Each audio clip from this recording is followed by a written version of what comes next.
জৈনিতায় সমাগত সকল কৃষ্ণ অনুরাগিনী গৌর অনুরাগিনী আমার কৃষ্ণ ভক্তিমতী মায়েরা এবং আগত বহিরাগত সকল সাধুগুরু বৈষ্ণবের চরণে জানাই বাবা এই কীর্তন জগতের সর্বকনিষ্ঠা কীর্তনিয়া মা জ্ঞানহীন ভক্তিহীন কৃষ্ণ প্রেম মাধুর্যহীন এই অধমাধীন কীর্তনিয়া ভক্ত রজপিয়াসী বীরভূম জেলা থেকে আগত অতি ক্ষুদ্র শিল্পী সোমা দাস এবং আমার এই ছোট্ট সম্প্রদায় সকল ভক্তের চরণে জানাই আমি আমার কোটি কোটি দণ্ডবোধ।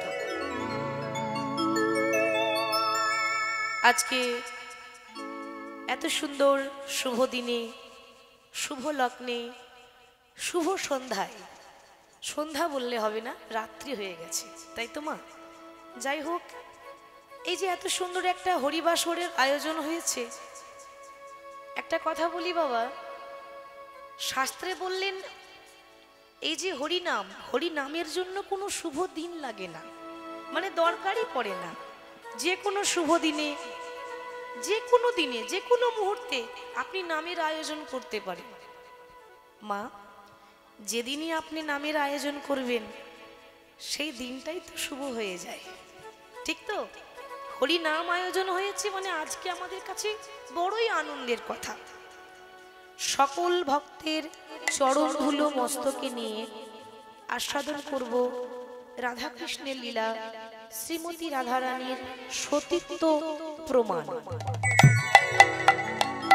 আপনারা সকলেই জানেন, আপনাদের অজানা কিছু নেই, শ্রীমতী রাধারানী গোবিন্দকে সেবা দিতেন বলে, আমাদের রায় কিশোরী গোবিন্দকে ভালোবাসতেন বলে বৃন্দাবনে সবাই বলতো কলঙ্কিনী। যারা নিন্দুক, যাদের কাজ নিন্দা করা, তারা তো করবেই মা, ঠিক তো? যারা রাধারানীকে লাঞ্ছনা করতো, নিন্দুক, কলঙ্কিনী বলতো, আসলে যারা গুণী মানুষ তারাই গুণের বিচার করে। যারা সত্যি সত্যি গুণী মানুষ তারা গুণটা আগে দেখে বাবা। কিন্তু রাধারানীকে চিনতে পারলো না তারা, সবসময় কলঙ্কিনী বলতো, কুলোটা বলতো, গালাগালি করতো। আচ্ছা আপনারাই বলুন, কোনো ভক্তের আঁচলে যদি দাগ লেগে যায়, ভগবান কি সেটা সহ্য করতে পারে? কারণ ভগবান বললেন আমার থেকে আমার নাম বড়, আর আমার নামের থেকে আমার ভক্ত বড়। ভক্তই আমার মাতা পিতা, ভক্তই আমার গুরু, ভক্ত রেখেছে নামে বাঞ্ছা কল্পতরু। বাবা, ভক্ত না থাকলে তো ভগবানের কোনো মূল্যই থাকে না, ঠিক তো? আর যেখানে ভক্তি থাকে না সেখানে ভগবান কি করে থাকবে গো? আজকে শ্রীকৃষ্ণ চৈতন্য মহাপ্রভু শিবাশী রাঙিনায় নাম করছে। আপনারা কীর্তন প্রেমী মানুষ, আপনারা নিশ্চয়ই জানেন যে কোনো লীলায় যাওয়ার আগে একটু করে গৌর চন্দ্রিকা, গৌরের কথা একটু বলতে হয়, তা নইলে আমাদের অপরাধ হবে। কারণ নিতাই বিনে ভাই গৌর নাহি পায়, গৌর বিনে ভাই রাধা কৃষ্ণ নাহি পায়, ঠিক তো মা? আগে নিতাইকে ছাড়া গৌর পাবো না, গৌরকে ছাড়া কৃষ্ণ পাবো না। আজকে প্রেমের ঠাকুর গৌরাঙ্গ সুন্দর, যার আঙিনায় অবিরত নাম করতেন শ্রীধাম নবদ্বীপে মাটিতে বাবা, যার ঘরে দিবানিশি গৌর হরি নামে প্রেমে মাতোয়ারা, তার নাম কি ছিল মা? শ্রীবাস ঠাকুর, শ্রীবাস আচার্য, তাই তো বাবা? এই যে বলছে শ্রীবাস, শ্রী মানে হলো সুন্দর, বাস মানে হলো বাসা। বাবা, বাসা যদি ভালো না হয় ভগবানকে কি ভালোবাসা যায়? হৃদয়ে যদি ভক্তি না থাকে, তাকে পেতে গেলে জ্ঞান দিয়ে নয়, আমি কতগুলো জ্ঞান দিয়ে চলে যাব, ভগবান পাবো না। জ্ঞান দিয়ে পাওয়া যায় না, পাণ্ডিত্য দিয়ে পাওয়া যায় না। তাহলে বড় বড় পণ্ডিতরা আগে পেত, তাকে পেতে গেলে শক্তি লাগে না, তাকে পেতে গেলে অটুট ভক্তির প্রয়োজন হয়। আর ভক্তি দিয়ে কি করে যে ভগবান পাওয়া যায় তার প্রমাণ দিচ্ছে বাবা রামায়ণে। রামায়ণে সবাই তার কথা শুনেছে। এক ভক্ত ছিল, যে জাতিতে ছিল একটা নিচু জাতের মেয়ে, নাম ছিল চণ্ডালিনী শবরী। তার কথা তো শুনেছেন বাবা, তাই না? শবরী, তার ভক্তিরও কিন্তু তুলনা হয় না বাবা। আর নিচু জাতি বলে সবাই অবহেলা করত, ঘৃণা করত, তুচ্ছ মনে করে চলে যেত। যখন 5 বছর বয়স শবরী, মাত্র 5 বছর বয়সে নিজের বাবা মাকে হারিয়েছিল। 5 বছর বয়সে যখন মাতা পিতাকে হারিয়ে দিল, একটা ছোট্ট মেয়ে কোথায় যাবে বাবা? আজকে তার মা নেই, বাবা নেই, ঘর বাড়ি আশ্রয় ঠিকানা কিচ্ছু নেই। এ জগতে যার মাতা পিতা নেই তার আর আপন বলতে কেউ থাকে না। ছোট্ট মেয়েটি বনে বনে ঘুরছে। বনটার নাম হলো পঞ্চবটির বন। ঘুরতে ঘুরতে বলে উঠল, দয়াময়, এ জগতে সবাই বলে তুমি নাকি দয়াল হরি, এ জগতে সবাই বলে তুমি নাকি কাঙালের ঠাকুর। প্রভু, তুমি যদি দয়াল হরি হয়ে থাকো, তুমি যদি কাঙালের ঠাকুর হয়ে থাকো,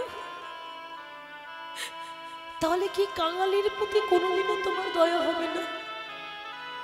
সে দেখো, আজ তোমার নাম করে আমি পথের কাঙাল হয়ে গেলাম, আর কেন হবে না? ভগবান নিজের মুখে বলেছে, ভক্ত মোরে, এ জগতে যে করে আমার আশ, আমি তারই করি কি বাবা? ভালো করে সর্বনাশ, তারই করি সর্বনাশ। মিলিয়ে দেখবেন, আপনি কোনোদিন কারো ক্ষতি করেননি, আপনি ভালো মানুষ, আপনি সৎ পথে যাচ্ছেন। ওমা, আপনি জীবনে কারো ক্ষতি করেননি, কিন্তু জীবনে যত দুঃখ, কষ্ট, জ্বালা, যন্ত্রণা ভগবান আপনাকে দিয়েছে। আমরা বলি না, প্রভু আমি তো কারো ক্ষতি করিনি, আমি তো সব সময় তোমার নাম নিয়ে পড়ে থাকি, তাহলে কেন এত জীবনে দুঃখ দিয়েছো দয়াময়? ভগবান বলছে, কেন হবে না? আমাকে পেতে গেলে আমার প্রথম কাজ হচ্ছে তাকে রাস্তার কাঙাল করে দেওয়া। তবু যখন শান্তি হয় না, আমার দ্বিতীয় কাজ হচ্ছে তাকে রাস্তার ভিখারি করে দেওয়া। তবু যদি না ছাড়ে আমার পাঁচ। এত দুঃখ সহ্য করার পরেও যদি কেউ আমাকে না ভুলে যায়, ওমা, তারপর হই আমি তার দাসের অনুদাস।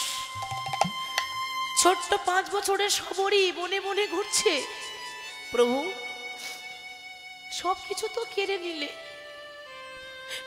আর কত কষ্ট দেবে দয়াময়? তাকে দেখো, আমি যে কাঙালিনী হয়ে গেলাম। তবে আমি জানি এই পৃথিবীতে যার কেহ নাই, তার একজন আছে, সে হলো ভগবান। ঠিক তো মা? আজ আমার কেউ নেই, আমার পাশে কেউ নেই, নেই তো কি হয়েছে, তুমি তো আছো। জীবনে যতদিন বেঁচে থাকবো, ভালো যদি বাঁচতেই হয়, একজনকেই ভালোবাসবো, সে হলো প্রভু রামচন্দ্র। আমাদের তো ধৈর্য নেই, তার ধৈর্য দেখুন। ওইটুকু মেয়ে, রাম রাম, যেই রাম সেই কৃষ্ণ, শুধু অবতারের সময় নামটা পরিবর্তন হয়েছে।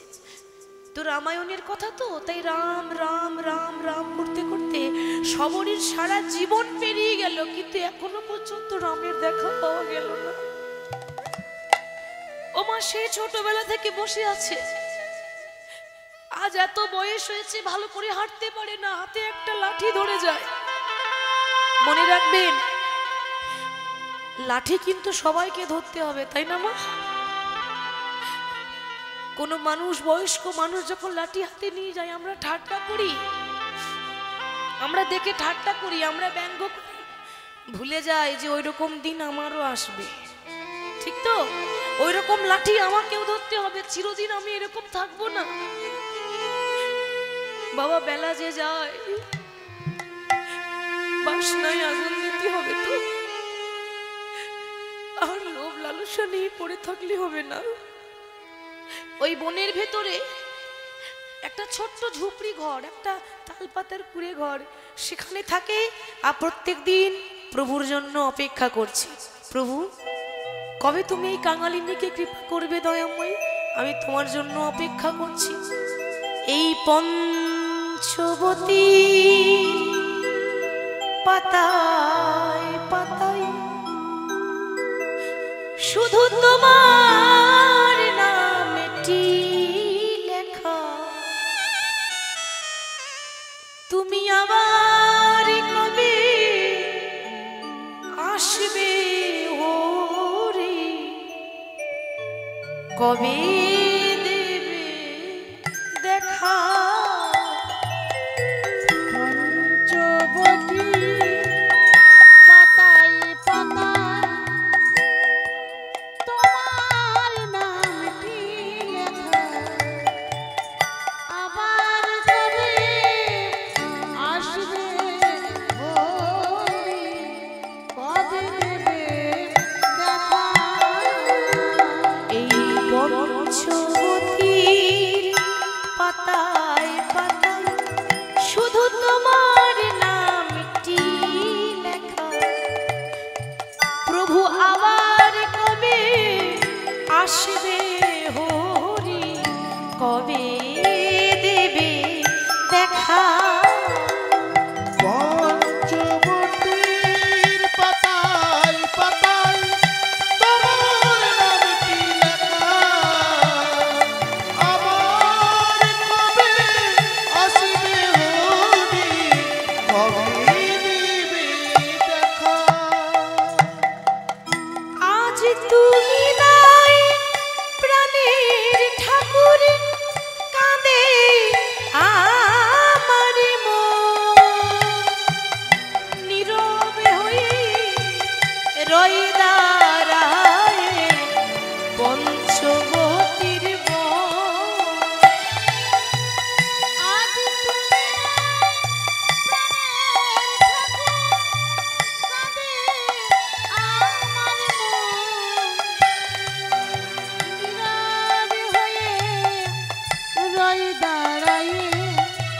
পঞ্চবতী এই নটি রানী কেঁদে বলে, একবারে দাও গো প্রভু দেখা, তুমি আবার কবে আসবে হরি, বলো কবে দেবে দেখা। পঞ্চবতীর পাতায় হৃদয় গৌর আবার কবে আসবে হরি, কবে দেবে দেখা। এই পঞ্চবতীর পাতায় পাতায় তোমার নামটি লেখা, তুমি আবার কবে আসবে হরি, কবে দেবে দেখা।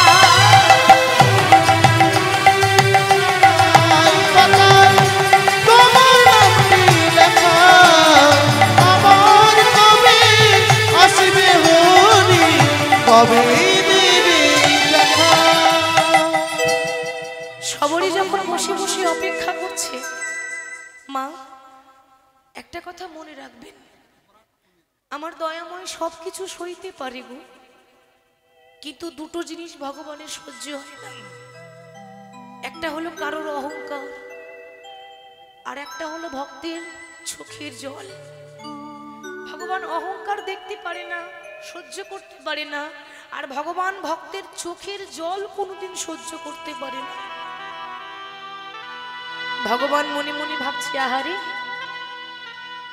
সেই ছোটবেলা থেকে আমার জন্য অপেক্ষা করছে, এরপরে যদি আমি কৃপা না করি এ জগতে কেউ আমায় ভক্তের ভগবান বলবে না। সবরীকে কৃপা করার জন্য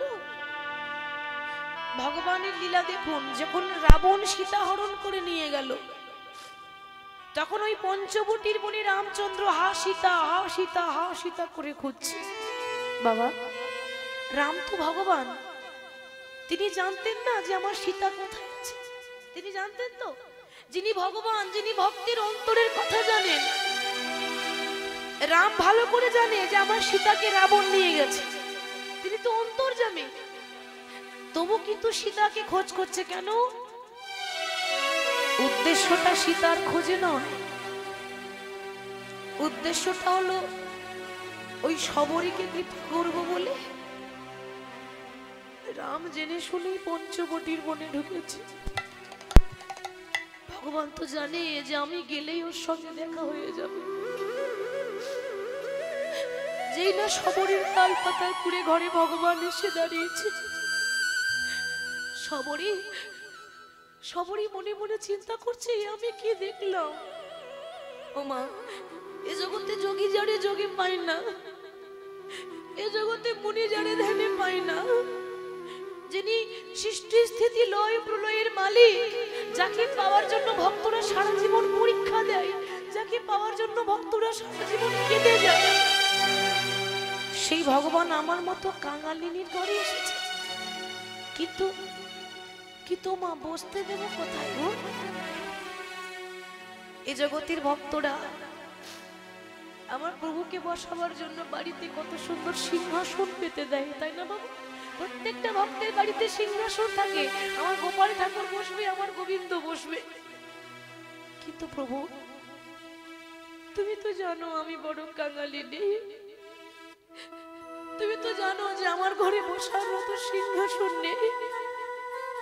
আমার সিংহাসন নেই তো কি হয়েছে?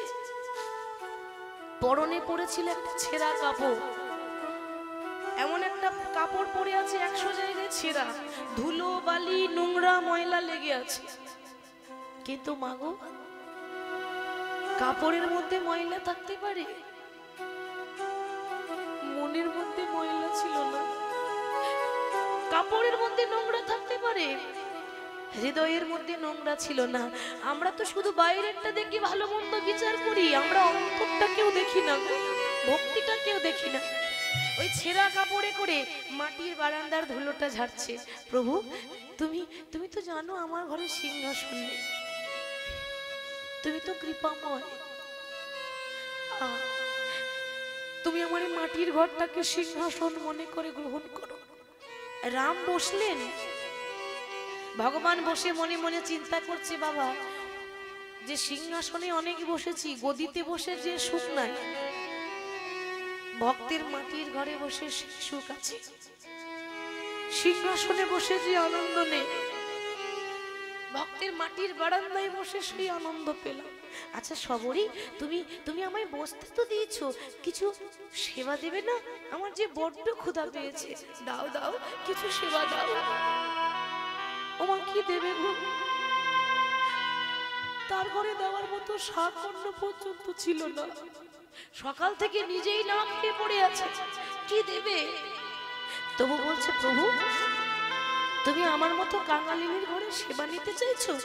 বেশ, তুমি এখানে বসো, আমি যেমন করে হোক তোমার জন্য সেবার ব্যবস্থা করছি। ভগবানকে বসতে দিই না বাবা, সবরই বনে বনে ঘুরছে, ঘুরতে ঘুরতে ঘুরতে ঘুরতে। ওমা, বনের মধ্যে কি রাজভোগ পাবে? বন মানে তো জঙ্গল, সেখানে তো আর কোনো 56 ভোগ পাওয়া যাবে না বাবা। দেখতে দেখতে হঠাৎ কুল গাছ দেখতে পেয়েছি। আমরা যে কুল খাই মা, কুল গাছ, ওই কুল গাছের না বাবা অনেকগুলো কুল খুব কষ্ট করে আঁচলে করে পেরে নিয়ে এসেছে। কিন্তু মনে মনে বড় লজ্জা করছে, কেন? ওমা, ভগবান তো রাজভোগ খায়, ভগবান তো 56 ভোগ খায়। কি জানি এই কাঙালিনীর দেওয়া গুলো গ্রহণ করবে কিনা জানি না। কিন্তু সত্যি করে বলুন তো মা, ভগবান কি একবারও বলেছে যে আমাকে 56 ভোগ দিতে হবে? বলেছে? ভগবান কি একবারও বলেছে আমায় রাজভোগ দাও? ভগবান বলেছে ভক্ত মোর, আমাকে দেওয়ার মতো যদি তোমাদের কাছে কিছু না থাকে, নাইবার এলো, আমার দরকার নেই 56 ভোগের।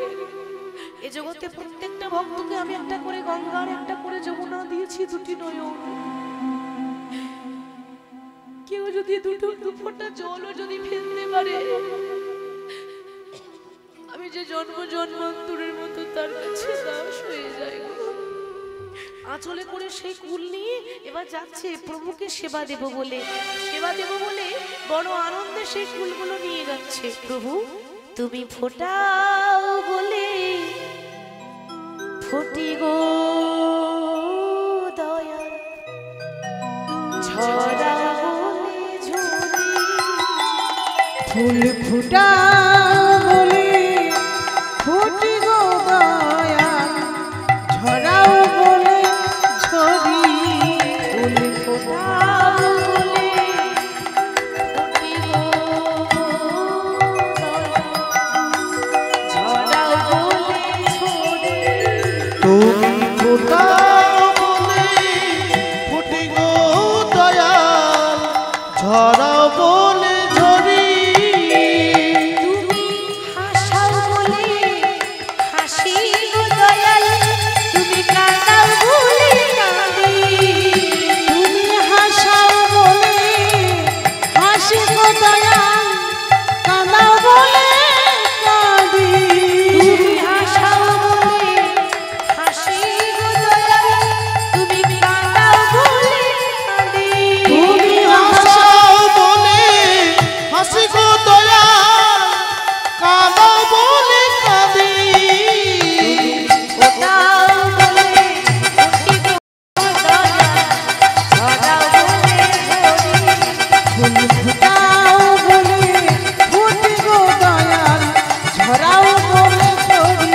তুমি ফুটাও বলে ফুটি গো দয়াল, ঝরাও বলে ঝরি। আঁচলে করে কুল নিয়ে বাবা দেখুন ভক্তি কাকে বলে। হ্যাঁ গো, তাকে ডাকতে গেলে কি করে যে ডাকতে হয় একমাত্র সবরই দেখিয়েছিল। যেই না মা যেই না কুলটা রামচন্দ্রের বদনে তুলে দিতে যাবে, মানে যেই না সেবা দিতে যাবে, হঠাৎ মনে মনে ভাবছে, মা গো আমি যে কুলটা দেব, আমার প্রভুকে দেওয়ার আগে একটু খেয়ে দেখতে হবে না কুলটা টক আছে না মিষ্টি আছে। ধন্য তার ভক্তি। আমরাও তো দিতে যাই, আমরাও তো প্রভুকে সেবা দিই, থালার মধ্যে সুন্দর করে ফল কেটে দিতে হয়, দিই। এইভাবে দিতে পারি মা? পারি না।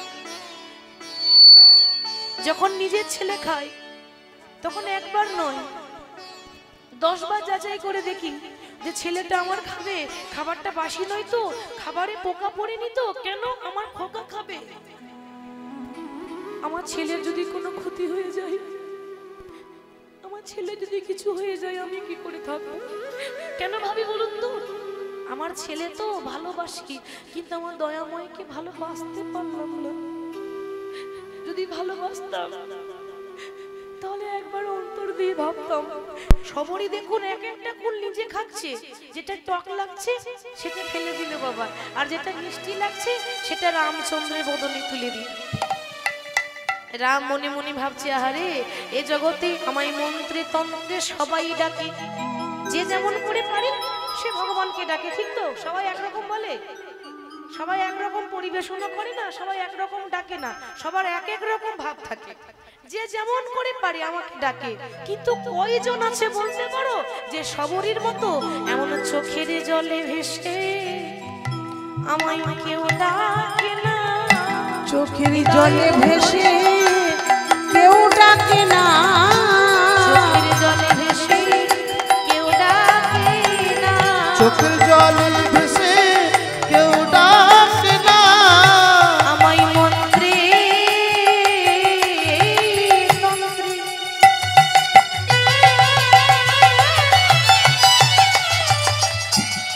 আমায় সবাই ডাকে, এমন করে চোখের জলে ভেসে কেউ ডাকে না।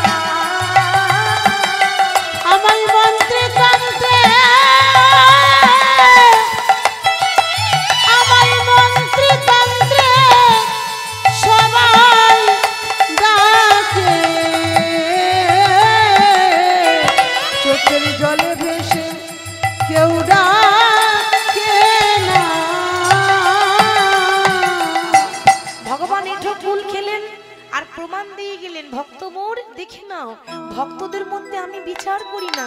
মুচি হয়ে সুচি হয় যদি কৃষ্ণ ভজে, সুচি হয়ে মুচি হয় যদি কৃষ্ণ ত্যাজে। ভক্তিতে ডাকিলে আমি চণ্ডালেরও হই, কিন্তু অভক্তিতে ডাকিলে কোনো ব্রাহ্মণেরও নয়। তাহলে ভগবান কার মা? ভক্তি যার, ভগবান তার। ঠিক তো বাবা? যার হৃদয়ে, যার অন্তরে তার প্রতি অনুরাগ আছে, ভক্তি আছে, প্রেম আছে। ভগবানের নামে যদি প্রেম না থাকে, ভক্তি না থাকে, তার নাম শোনাটা বৃথাই চলে যায়। কারণ মীরা বলছেন যে বিনা প্রেম সে নাহি মিলে নন্দলালা। হৃদয়ে তার প্রতি প্রেম থাকতে হবে, অনুরাগ থাকতে হবে। ভক্তের ভগবান তিনি, ভক্তকে সঙ্গে নিয়ে আজ নদিয়ার মাঝে, মানে নবদ্বীপের মাঝে, তিনি তো নবদ্বীপে গৌর হয়ে এসেছিলেন। ওই ব্রজের বাঁকা কৃষ্ণ নদিয়ায় গৌর হয়ে যখন এলো, শাস্ত্রে বলছে যে আকাশের শোভা চন্দ্র যেমন, রাতের শোভা তারা। আকাশের শোভা চন্দ্র যেমন, রাতের শোভা তারা, ব্রজের শোভা কৃষ্ণ চন্দ্র, নদিয়ার শোভা গোরা। ওমা ব্রাহ্মণের পৈতে শোভা, এক এক তো এক একটা শোভা আছে নাকি? ব্রাহ্মণের পৈতে শোভা, যোগীর শোভা হলো মাথার জটা, আর বৈষ্ণবের তিলক শোভা, নারীর শোভা হলো সিন্দুরের ফোঁটা। সরোবরে পদ্ম শোভা, পদ্মের শোভা অলি, আর হরিবাসরের শোভা হলো আমার গৌর ভক্ত মণ্ডলী। নিতাই গৌর হরি। এই নাম গাইছে, শোভাটি কেমন? বলি ওরে তোরা দেখবি যদিয়া এই সোনার নদী।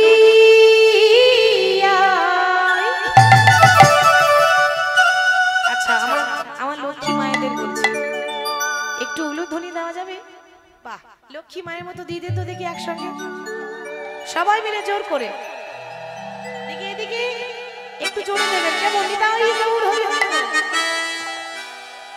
ওরে সচি মাতার দোলালিয়া নেচে যেচে যা, তোরা দেখবি যদি আই সোনার নদিয়ায়, সচি মাতার দোলালিয়া নেচে নেচে যায়। তোরা দেখবি যদি আই সোনার নদিয়ায়, সচি মাতার দোলালিয়া নেচে।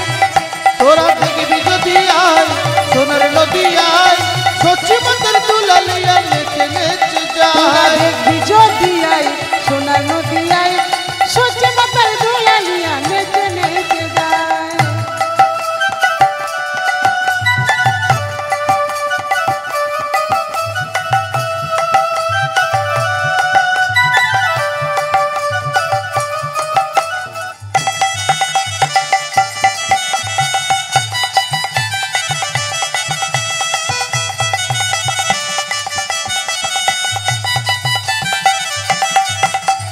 সচি মাতার দুলালিয়া নদিয়ার শ্রী গোরা, ভক্ত মন চিত চোরা ভক্ত মন। সচি মাতার দুলালিয়া নদিয়ার শ্রী গোরা, ভক্ত মন চিত চোরা ভক্ত মন হরা। সচি মাতার দুলালিয়া নদিয়ার শ্রী গোরা, ভক্ত মন চিত চোরা ভক্ত মন। সচি মাতার দোলালিয়া নদিয়ার শ্রী গোরা, ভক্ত মন চিত চোরা ভক্ত মনোহরা। যদি আয় এই সোনার নদিয়ায়, সচি মাতার দুলালিয়া নেচে। তোরা দেখবি যদি আই সোনার নদিয়ায়, সচি মাতার দোলালিয়া নেচে নেচে যায়। তোরা দেখবি যদি আই সোনার নদিয়ায়, সচি মাতার দোলালিয়া নেচে নেচে যায়।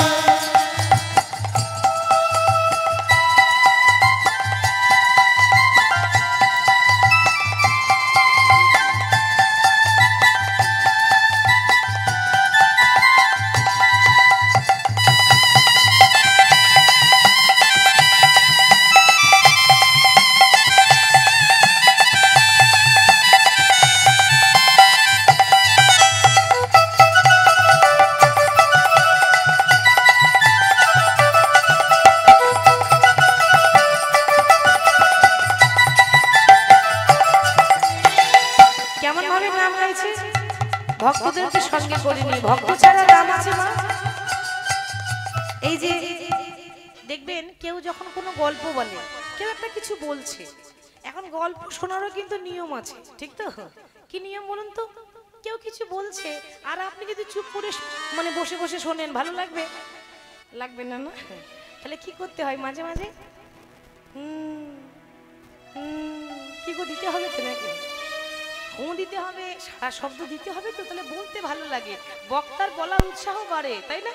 আবার মাঝে মাঝে এরকম করে ঘাটটা একটু নড়াতে হবে, তাহলে আমি বুঝবো আমার মায়েরা শুনছে। হরি বল। তাহলে গৌর হরি নাম গাইছে কি করে? কলিযুগের সব থেকে মহামন্ত্র নাম, যে কোনো সময়ে যে কোনো বিপদে গাইলেই আপনি উদ্ধার হবেন। সেই নাম কোনটি?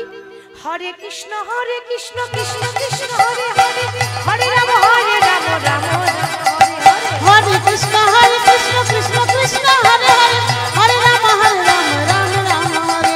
হরে কৃষ্ণ কৃষ্ণ কৃষ্ণ হরে হরে, হরে রাম রাম রাম হরে। হরে কৃষ্ণ কৃষ্ণ কৃষ্ণ হরে হরে, হরে রাম রাম রাম হরে হরে।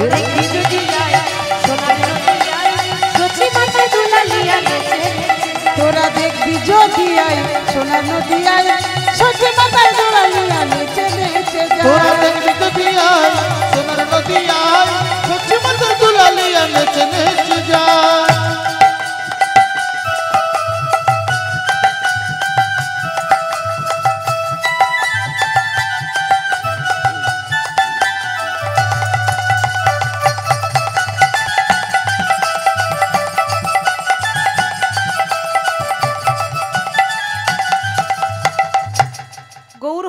নামে প্রেমে বিভোর হয়েছেন। গৌর হরির জীবনে উদ্দেশ্য ছিল যে পৃথিবীতে যত আছে নগর আদি গ্রাম সর্বত্র প্রচার হোক মোর এই হরে কৃষ্ণ মহামন্ত্র। নাম ছাড়া কোনো গতি নাই। কারণ তার প্রমাণ দেখুন, একবার মহাভারতে ভগবান শ্রীকৃষ্ণ পঞ্চপাণ্ডবের কাছে এসে দাঁড়িয়েছেন। পঞ্চপাণ্ডবের মধ্যে সব থেকে যে বড় ভাই, কি নাম ছিল মা? যুধিষ্ঠির। সব থেকে যে বড় ভাই তার নাম ছিল ধর্মরাজ যুধিষ্ঠির। ধর্মরাজ কেন বলতে জানেন বাবা? ধর্মের খুব জোর। সারা জীবন সে মিথ্যা বলেনি, একটাও মিথ্যা বলেনি, সত্য বলে এসেছিল সে। তো নাম ছিল ধর্মরাজ যুধিষ্ঠির। কৃষ্ণ বলছে, সখা তুমি যদি কিছু মনে না করো তাহলে আমার একটা কাজ করে দেবে। যুধিষ্ঠির বলছে, বলো কি কাজ করতে হবে? না অন্য কিছু না, আমার একটা কথা রাখবে তুমি। না বলো কি কথা রাখতে হবে? আমার ইচ্ছা আছে যে তুমি এই পৃথিবীটা ঘুরে ঘুরে আমার জন্য এমন একটা জিনিস এনে দাও যে জিনিসটার কোনো মূল্যই নেই, মানে রাস্তায় পড়ে থাকলেও কেউ তুলে নিয়ে যাবে না, মানে যেটা কোনো দাম নেই, এতটুকু দাম নেই, সেরকম যদি কিছু পাও আমার জন্য একটু নিয়ে এসো তো। যুধিষ্ঠির ভাবছি এরকম জিনিস রাস্তাঘাটে কত পড়ে থাকে, পড়ে থাকে না মা? রাস্তাঘাটে কত পড়ে থাকে, একটা প্লাস্টিক পড়ে থাকে, কেউ তুলে নেয়। কৃষ্ণ তুমি চিন্তা করো না, আমি যাব আর আসবো।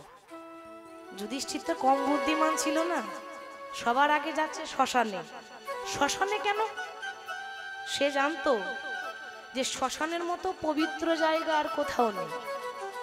শ্মশান শুদ্ধ মা, শাস্ত্রে বলছে যে গয়া, কাশী, মথুরা, বৃন্দাবন এই চারটে ধাম, গয়া, কাশী, মথুরা, বৃন্দাবন তীর্থ ভ্রমণ করলে যা পুণ্য হয়, কোন মৃতদেহ মরা মানুষ কাঁধে করে নিয়ে যদি শ্মশান যাত্রা করে তার সেই পুণ্য হয়।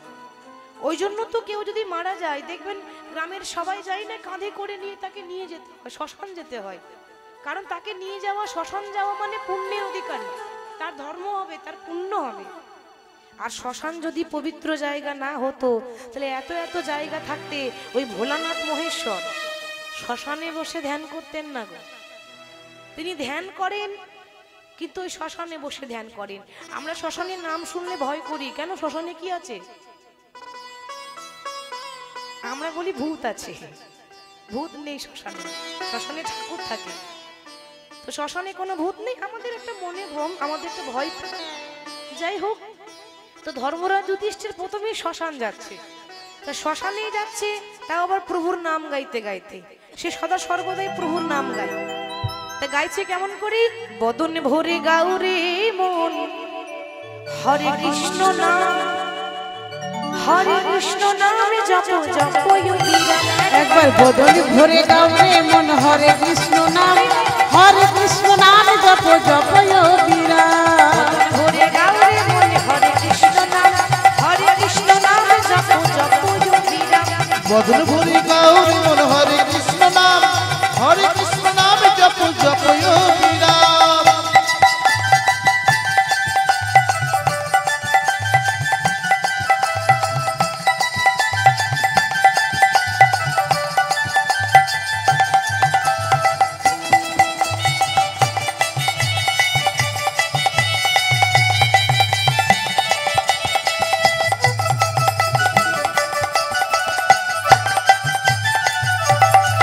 তোমরা শয়নে স্বপনে বলো রাধে রাধে নাম, শয়নে স্বপনে বলো রাধে কৃষ্ণ নাম, শয়নে স্বপনে বলো রাধে রাধে নাম। শয়নে স্বপনে বলো রাধে রাধে নাম। রাধে কৃষ্ণ নামে জপ জপ যোগীরা। একবার বদন ভরে গাও রে মন হরে কৃষ্ণ নাম, হরে কৃষ্ণ নাম জপ জপ যোগীরা।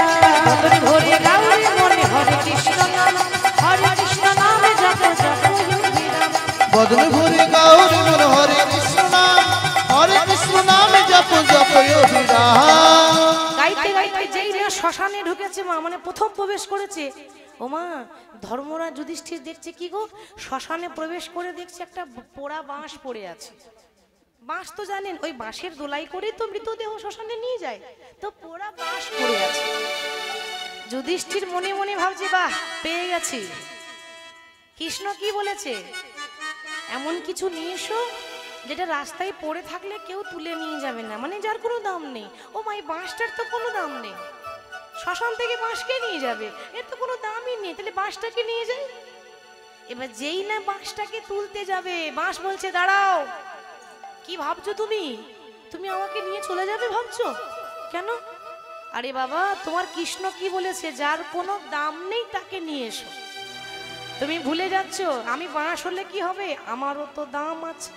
বাবা যত বড় মুখ নয় তত বড় কথা, আবার বাঁশের আবার দাম থাকে নাকি? তো তুমি তো বাঁশ, তোমার আবার কিসের দাম? কেন? যার কাছ থেকে অনুমতি নিয়ে রে কৃষ্ণ, কি গো তার হাতে একটা বাঁশি ছিল না? হ্যাঁ ছিল তো। জিজ্ঞাসা করো এই বাঁশ যদি না থাকতো না, তোমার কৃষ্ণের বাঁশিটাও জীবনে বাজতো না। কি গো ঠিক তো? বাঁশ ছিল বলেই বাঁশি বাজছে, বাঁশ থেকেই বাঁশি হয়, তাহলে আমার তো দাম আছে নাকি? তাহলে আমাকে নিয়ে গিয়ে লাভ হবে না। মনে মনে ভাবছি তাই তো বাঁশটাকে নিয়ে গিয়ে তো কোনো লাভ হবে না, বাঁশটা ফেলে দিয়েছে। আবার কিছু দূর পর হাঁটতে হাঁটতে হাঁটতে গিয়ে দেখছে কি একটা মাটির মালসা, তা আবার এক কোনায় এক টুকরো ভাঙা, একটা ভাঙা মালসা। মনে মনে ভাবছে যাক বাঁশটা না হয় দাম আছে, এই মালসাটার আবার কি দাম আছে, একেই নিয়ে যাওয়া যাক। কাজ যখন দিয়েছে কৃষ্ণ কাজ আমি করবই। এবার যেই না মালসা তুলতে যাবে, মালসা বলছে দাঁড়াও, তুমি ভুল করছো যুধিষ্ঠির, তুমি ভুলে যাচ্ছ যে আমি মাটির মালসা হলো, মাটির জিনিস হলো, আমি দাম আছে আমার। বলে কিসের দাম? ভুলে যেও না তোমার প্রভুকে যখন ভোগ দেওয়া হয় তখন এই মাটির মালসাতেই করে দেয়, তাই না বাবা? সোনার থালায় দেয়, ভক্তরা মাটির মালসাই করে ভোগ দেয়। বহু কষ্ট করে এই মাটির মালসা প্রভুর ভোগে লাগে। কেন? যখন কংসের কারাগারে যখন কৃষ্ণের জন্ম হয়েছিল, তো পিতা বসুদেব কৃষ্ণকে মাথায় করে নিয়ে চলে যাচ্ছে যমুনা পার করে বৃন্দাবন দিতে। তখন মা দেবকী বসে বসে কাঁদছে। কেন? বলছে কৃষ্ণ রে, আমি জানি আমি একজনকে কাঁদিয়েছিলাম বলে আজ আমাকে কাঁদতে হচ্ছে। আপনারা সবাই জানেন যে মা দেবকী পূর্বজন্মে ছিল মাতা কৈকেয়ী, ঠিক তো? যার জন্য রাম বনবাসে গেল, নিজের ছেলে ভরতকে রাজা করব বলে মা কৈকেয়ী তো বনবাসে পাঠিয়েছিল। বাবা মা কৈকেয়ী মানুষ হিসাবে বড্ড ভালো ছিল জানেন, সারা জীবন শত্রুতা করেনি রামের সঙ্গে। যখন ঘোষণা হয়ে গেল আগামীকাল রাম রাজা হবে, সব থেকে বেশি আনন্দ কৈকেয়ী হয়েছিল। রাম রাজা হবে, রাম রাজা হবে, আনন্দের সীমা নাই। কিন্তু ওই যে একজন কানে ফুস মন্ত্র দিয়ে দিল, তার দাসী মন্থরা বলছে কিরে তো রাম রাজা হবে, তা তোর এত আনন্দ কিসের? সে কি গো, আনন্দ হবে না, আমিও তোর মা নাকি? ছেলে রাজা হবে মা, মায়ের আনন্দ হবে না? শোন, ভুলে যাস না, ওটা তোর সৎ ছেলে আর তুই ওর সৎ মা। ও যদি রাজা হয় না, তোর রাজমাতা হবে রামের মা কৌশল্যা, আর তুই সারা জীবন পায়ে তেল দিতে দিতে তোর জনম যাবে। আমি তোর দাসী, তোর ভালো চাই, তোর খারাপ চাই না। ভালো যদি চাস তো নিজের ছেলেকে রাজা কর, তাহলে তোরও দাম থাকবে। ওই পরের কথা শুনে ঘরের অশান্তি এরকমই হয়। আর মন্থরার কথা শুনে 14 বছরের জন্য রামকে বনবাসে পাঠালো কৈকেয়ী। বনবাস করার পর যখন 14 বছর পর রাম ফিরে এলো, ফিরে এসে কাকে প্রণাম করলো জানেন? নিজের মাকে প্রণাম করলো না, আগে কিন্তু মা কৈকেয়ীকে প্রণাম করলো। কৈকেয়ী বলছে, ওরে রাম, আমি তোকে শত্রুতা করে, তোর উপর হিংসা করে তোকে বনে পাঠালাম, আর তুই বন থেকে ঘুরে এসে নিজের মাকে প্রণাম না করে আমাকে আগে প্রণাম করলি কেন? মা, তুমি যদি বনবাসে না পাঠাতে, তাহলে জীবনে জানতাম না যে বাইরে যারা থাকে তারা কত কষ্ট করে থাকে। বনে থেকে যে কত কষ্ট করে আমার দিন গেল, তুমি বাইরে না পাঠালে জানতাম? সারা জীবন গদিতে বসে ভালো খেতাম, ভালো থাকতাম, কি বুঝতাম যে বনে থাকা কতটা কষ্টকর। তখন মা কৈকেয়ী বলছি, আহারে, এত হিংসা করলাম তবু আমাকে প্রণাম করছিস? তোর মতো সন্তান যদি আমার হতো, আমার মাতৃ জনম ধন্য হয়ে যেত। ভগবান বললেন, মা তথাস্তু, তাই হবে। আমি তোমার গর্ভেই জন্ম নেব, তুমি হবে মা দেবকী, কিন্তু কিছু মনে করো না, তোমার স্তনদুগ্ধ পান করব না। কেন? আমি যে ধরার হাতে ধরা পড়েছি। মানে মা যশোদা, সে পূর্বজন্মে ছিল ধরা দেবী, তাকে কথা দিয়েছি, তাই জন্ম হয়েছিল দেবকীর গর্ভে, কিন্তু স্তনদুগ্ধ পান করিয়ে লালন পালন করে বড় করেছিল কে? বৃন্দাবনী মা যশোদা।